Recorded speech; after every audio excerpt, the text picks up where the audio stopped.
स्वामिनाथ करुणाकर दीनबन्धो श्रीपार्वतीश मुखपङ्कज पद्मबन्धो श्रीशादिदेव गणपूजित पादपद्म वल्लीसनाथ मम देहि करावलम्बम् देवादिदेवनुतदेव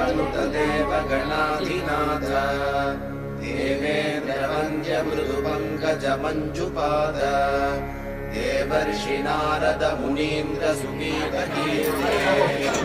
मुनीसनाथ मम देहि करावलम्बम्